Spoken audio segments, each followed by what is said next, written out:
So I recently stumbled across Sean's YouTube channel, and I'm gonna use him as a guinea pig to share exactly how you can get more views on YouTube. And Sean, if you're watching, I guarantee this is gonna help your channel. I'm gonna talk about things that no one has ever shared publicly, and I guarantee this video will be the best time investment you ever make for YouTube. But before we get into that, who am I and why am I allowed to roast your channel? Well, I got into YouTube about 5 years ago. I started an agency with my best friends, and we've worked with some of the biggest YouTubers on the platform. On top of that, we've gotten over 1 billion views helping these guys on YouTube, so I know a little bit about YouTube. So now in this video, I'm gonna cover what's important on YouTube, what Sean is doing well, and the stuff that he's not doing as well, and how to fix it. So on YouTube, there's 2 main metrics you need to care about: the click-through rate and the average view duration. Click-through rate meaning when someone decides to click and watch a video, and view duration meaning how long someone actually ends up watching that video. Now, YouTube tracks these metrics every single time someone is using their platform, and they use these metrics to judge whether your content is good or not. So the end result we want is views, and these metrics are what YouTube uses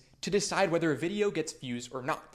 But the issue is that these metrics aren't very useful for us. So there are 3 main things that the average person can focus on that will improve these metrics and by consequence improve the views. And those are the topic of the video, what goes viral, why, and viral components you can use to go viral more often, the packaging, the thumbnail and title, how to make it grab attention, and how to make it unique compared to everyone else on the market, and then the intro. How do you hook someone and get them to watch your content? Using an interesting hook, authority, and opening a loop that makes them want to stay till the end. Now, the biggest mistake I see people making on YouTube is not figuring out the contrast effect. Now, on YouTube, you are competing against other people. It is a zero-sum game. So people are either going to click on your video or they're going to click on someone else's video.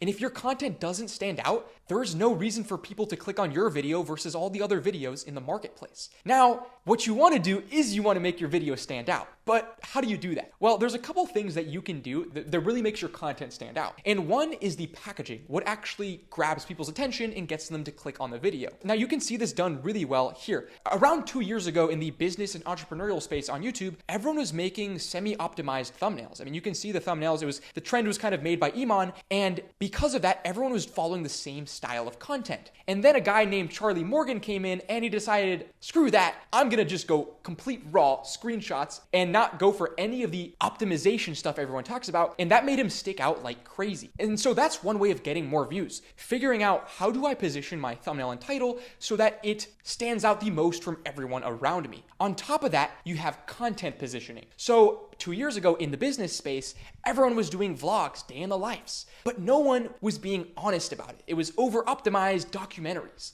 And this guy named Daniel Dalen comes in and he's like, screw that. I'm gonna make content where I share my entire life. I go through it, I share where I travel, I share where I go, I share who I eat with, and I share all my learnings. And that made him stand out like crazy and he exploded. And not just on a view and subscriber level. This contrast effect makes you explode on the culturally relevant level. People know about you, because the sad reality is that you can have a lot of views and a lot of subscribers and no one even knows who you are because you're in small echo chambers. So creating cultural relevance to where everyone knows who you are is done by using the contrast effect. Now, Sean, you can see this done with the branding. I went and spent 60 seconds grabbing similar content to yours and I lined up all the thumbnails, and just take a look at them. None of them stand out, and that's the main problem. Everyone is going for the same style of content, nothing stands out, and no one is remembered. So just figuring out a way to position your content so that you stand out from all the other guys is going to make your content work so much better over the long term. Now, the next thing I see people mess up is their content USP.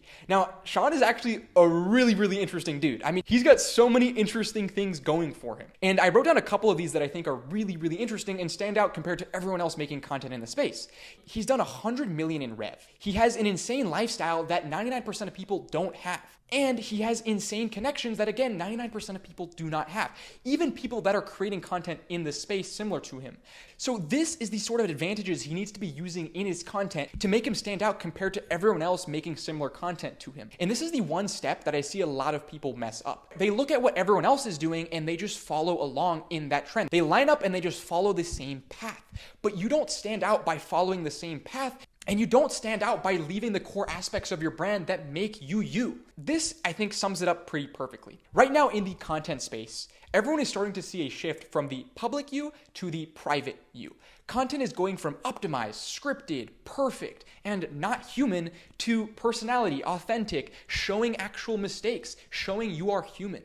And this trend will just continue to inflate as AI comes in and makes quality content so easy to do.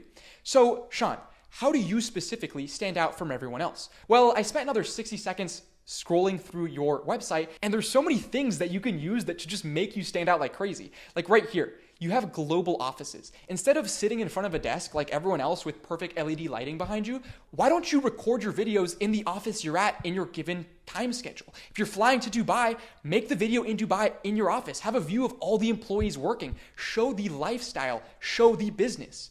Or make content that focuses on the brand and products. Share the process you're using to build these brands and products, and document the actual conversations and steps you and your team make to bring these guys from nothing to something amazing. Finally, connections. You are killing it in the space, and by consequence, you have a ton of connections. So just leveraging those connections to make content with people that no one else can is gonna make you stand out like crazy. Now, as my way for saying sorry to Sean for roasting his stuff without asking, I did something that I think he's really going to appreciate. I took every single video that he's uploaded over the last 10 months since he's restarted his YouTube journey, and I broke it down into 2 buckets: content formats and topics. And through that, we're able to see what is working on his channel and what he should do more of, and what is not working on his channel and what he should get rid of. And this is really, really interesting. So if we look right here, Sean's different content formats. He has 4 formats. He has podcasts, desk content, live content, and he has vlogs. And if you notice, the vlog content and the podcast content is killing it compared to all his other content. So one easy fix I would tell him is just invest in your vlog and podcast content more. But more specifically, for your podcast, these are the 2 videos that are really helping your podcast do well. 2 outlier videos, and the core reason of why they did well is the guest selection. In podcasts, you don't have much control over the topics and why people click, but the thing you do have control over, and the biggest factor for people watching a podcast, is the guest that comes on. So going back to the second point, you can leverage your connections to make really interesting podcasts with really interesting people. On top of that, you've only done 2 vlog videos, and it is the highest view category on your channel.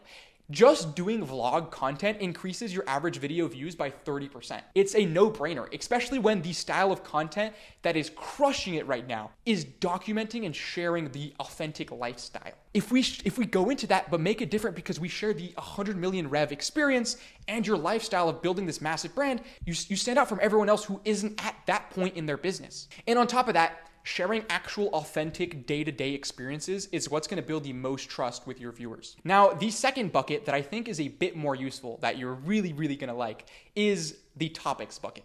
Now, I actually analyzed tons of different topics, and now going through your channel, I realized you cover a lot of different topics: agency content, entrepreneurship content, emails, courses, clients, digital products, landing pages. And one of the best ways to improve your average, and one of the best ways to increase your views, is to cut the content buckets that don't perform well. If we just look here, we can see that if we look at this chart, we can see that emails and course content performs amazing on your channel compared to everything else. And on top of that, agency content is also doing quite well compared to all the other buckets. But this is the really cool thing. The best way to increase your average views isn't to get more views, it's to remove the videos that aren't getting views. And if we look here, we can see that the business content, the digital product content, and the content about getting clients and leads don't do as well. So those are the buckets you want to cut out. So I put all your topics here and lined them up, and you can see that agency does really well. And you can see that we need to be cutting out the entrepreneurship, the business, the digital products, the clients, the leads, the landing page content, and just focus on what is killing it for your channel right now, which is agency content and talking about emails and courses. So Sean and everyone watching, I hope you can take away a couple things from this video. And I think I want to leave you with the biggest takeaway, which is that now that you know what to do, you need to apply it. And if you don't want to do this yourself, you can hit me up in the DMs and we'll talk about how we can help you.